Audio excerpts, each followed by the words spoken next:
8 মাস আগে করা আমার এই পেইন্টিংটাকেই রিক্রিয়েট করব আজকে। আসসালামু আলাইকুম। আশা করি আপনারা সকলেই ভালো আছেন। অনেক দিন পর এসে পড়লাম একটা নতুন ভিডিও নিয়ে। আজকের ভিডিওতে আমার কিনা মডেলিং পেস্টেরও একটা শর্ট রিভিউ দেওয়ার চেষ্টা করব। So let's get started.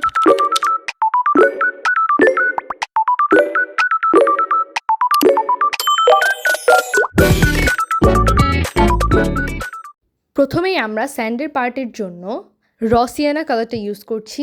স্যান্ডের টেক্সচারটা create করার জন্য লাস্ট টাইম লবণ ইউজ করেছিলাম, বাট লবণ অনেক পানি ছাড়ে, যার কারণে পেইন্টিংটা ভালোভাবে করা যায় না। For this time I am using baking soda. Baking soda add করার ক্ষেত্রে অল্প অল্প করে বেকিং সোডা অ্যাড করতে হবে একটা রাইট কনসিস্টেন্সি আনার জন্য। এখানে আমার মনে হয়েছিল জিনিসটা একটু বেশি ডার্ক হয়ে গিয়েছে, তাই আমি একটু হোয়াইট কালার মিশিয়েছি। আফটার প্রপার মিক্সিং আপনার পেস্টটা কিছুটা এরকম লাগতে হবে। বেকিং সোডা ইউজ করলে কোনো ধরনের কোনো পানি ছাড়ে না, পেইন্টিং থেকে এত সুন্দরভাবে টেক্সচার ক্রিয়েট করা যায়। এখানে আমি একটু ইউজ করে দেখছি যে আসলে ঠিক আছে নাকি। এখন আমি জাস্ট সুন্দর করে বসিয়ে দিব পেস্টটাকে।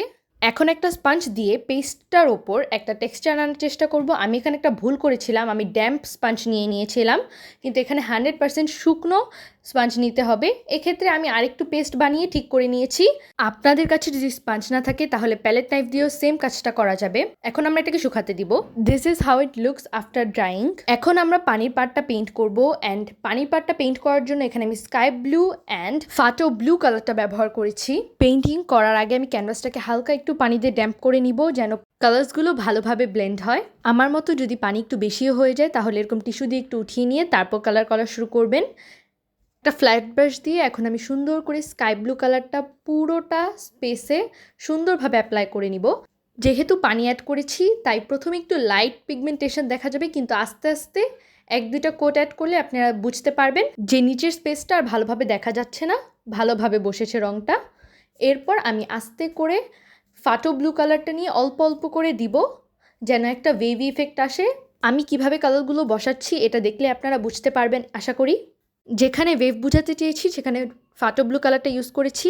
এখন আমরা এটাকে শুকাতে দিব। This is how it looks after drawing. এখন আমরা ওয়েভের পার্টটা করব।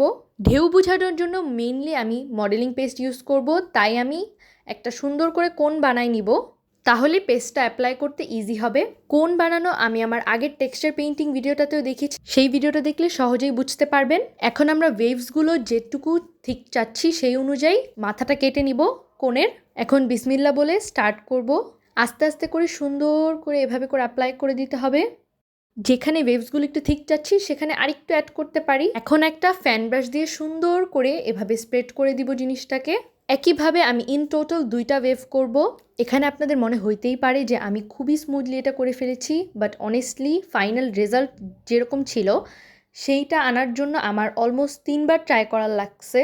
পেস্টটা উঠিয়েছি আবার দিয়েছি, উঠিয়েছি আবার দিয়েছি, এরকমভাবে অনেক সময় লেগেছে, বাট লাস্টে আই লাইকড দ্য পেইন্টিং আ লট। এই পেইন্টিংটাতে আমি কিছু মিনি ওয়েভসও অ্যাড করেছি, যেটা আপনারা লাস্টে দেখলে বুঝতে পারবেন। এটা হচ্ছে কি আমার হোল সেটআপের অবস্থা।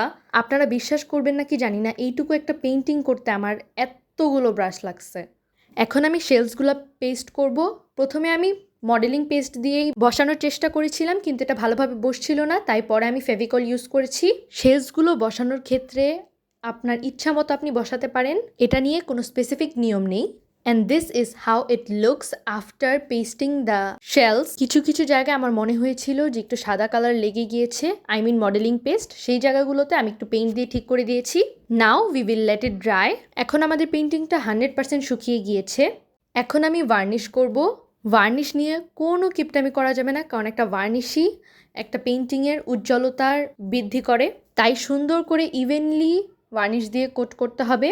আমি শেলসগুলোর উপরও ভার্নিশ করেছি। আশা করি আপনাদের এই ভিডিওটা ভালো লেগেছে। Don't forget to follow my channel and also like this video. This is how it looks after varnishing. কি সুন্দর লাগতেছে খালি দেখেন একবার। আজকের জন্য এইটুকুই, দেখা হবে অন্য কোনো ভিডিওতে। আল্লাহ হাফেজ।